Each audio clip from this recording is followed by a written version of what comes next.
using the Asus UX303UB, which is almost an ultrabook, and the kind of experiences that I had with this device really made me do a video on it. So easily there are a lot of things that will attract you in this laptop, but according to me, the biggest attraction is the design. In fact, not just the design, but also the build quality. So this thing is beautiful, no doubt about that. It is very thin, I would say beautifully thin, at least from the front, but as usual, it's got those curves at the bottom, which is basically storing all of the machinery. But even then, adding all of the bulk, it's still pretty thin, and it still does not really give up on any of the ports. It's got 3 USB 3.0 ports, no USB Type-C, and that is totally fine, but it's also got an SD card slot, a headphone jack, an HDMI port, and a mini display port. So I'm really happy about that. Also, one more thing is that hinge. It is pretty beautiful. I just keep staring at it a lot. I don't know what's special about it, but I just love the way it looks. As far as the build quality is concerned, it is completely made out of metal. There's hardly any plastic. It is a unibody design, and it is decently heavy, about 1.5 kilos, so that's pretty subjective, but I think it's okay. However, it does have some flaws, and the first one is the speaker. So it does not have front-firing speakers like the ones on the MacBook. Instead, Asus put them down at the bottom of the device, which is easily the worst position to put a speaker on, and even though they are B&O operated, they are pretty terrible sounding. They're not that loud, and they also don't have a good bass, so overall a pretty average experience from the same. But the second biggest flaw is the screen. Not the display, but the screen. It's actually built pretty cheap. The defect in the screen is actually its build quality, which is probably the only trade-off in the build quality in the entire laptop. It is a matte finish, and it is kind of really plasticky. If you press on it, it literally pushes back and forth, so it seems like there's a significant space behind it. But I think Asus did it because if you try to flex it, it does not flex at all. So that is pretty impressive, a kind of a balanced situation. But overall, the laptop itself, it's pretty compact. It's got a 13-inch display, so of course you get a full-size keyboard. The keyboard, however, was slightly disappointing. I'll tell you why. First up, the keys have got a pretty good amount of travel, and they have a good amount of space between them, which is awesome. It also does not flex that much unless and until you put really high amount of force, but a lot of times when I would be using the keyboard, I noticed a lot of taps went unnoticed, which was super annoying. I'm pretty sure that I successfully pressed each and every key on the board, so most probably it's a software issue, but it's there. Oh, and it's also a backlit keyboard, so the keys on this board do not light individually like they do on the MacBook, so you do see some light leak, which is not that aesthetically pleasing. But anyways, the trackpad on the other hand is really good. It's almost as big as the iPhone 4 4S, which is a decent size according to me, but it's very accurate, and I have had no glitches in using the same. And it also has the smart gestures,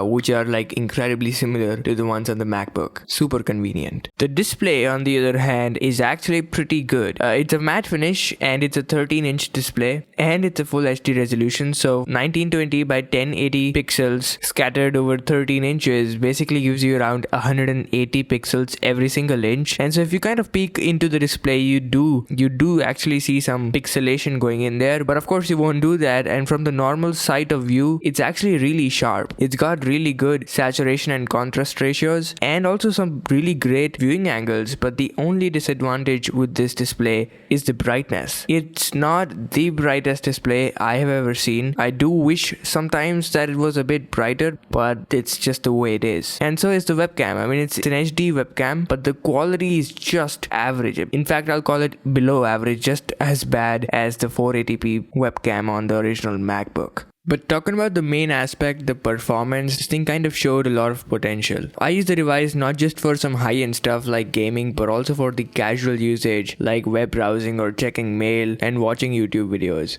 Basically everything a laptop can do. So inside it's got an i5, which is the 6th generation, and it's clocked at 2.5 GHz along with 8 GB of DDR3 RAM. Trust me, it is quick. I mean, I rarely had any hiccups during the normal usage, but as far as the high-end stuff stuff? Well, first of all, it has an NVIDIA GeForce GTX 940M inside, which is insanely powerful. But as far as the high-end games are concerned, you do not really get really high FPS rates, so it is kind of a bummer, but it is definitely playable. You should probably stick to some casual games if you want this specifically for gaming. But not too sure why would someone want to buy a laptop of this breed specifically for gaming and not a gaming laptop like the ROG series. But anyways, it has two fans, one for the CPU and another for the GPU. But luckily I could never hear any of those, and it didn't heat up either, which is seriously very impressive considering the fact that it's a metal construction which is so very conductive. But the other big flaw is that it has no SSD, and that is probably the only thing that is stopping it from being a complete ultrabook. Now it has a 1TB HDD and the read and write speeds were not that great. I mean, I got about 70 to 80 on both, which I think is just average, so the SSD is kind of a trade-off. But nonetheless, it runs the latest of Windows, the Windows 10, and it's amazing. It is incredibly smooth, and then coupled with the smart gestures that Asus provides you in the trackpad, it only makes it more fluent. The only con with the software is the bloatware. They do keep popping up everywhere, so that's kind of annoying, and there's probably no way to get rid of it, so that is something you would have to deal with. But other than that, the battery life on this laptop is actually good. It takes about 3 to 4 hours to charge completely, and you get about 6 to 7 hours of usage, which I think is pretty impressive. Again, it's subjective, but I think it's good. So there you have it, guys. This is probably a quick review of the UX303. Hope you guys liked it. If you guys have any queries, make sure to leave them in the comment section below and we can have a communication there. Feel free to stick around the channel and feel free to share this video, and I'll catch you in my next one, which should be an interesting one actually. Take care, guys.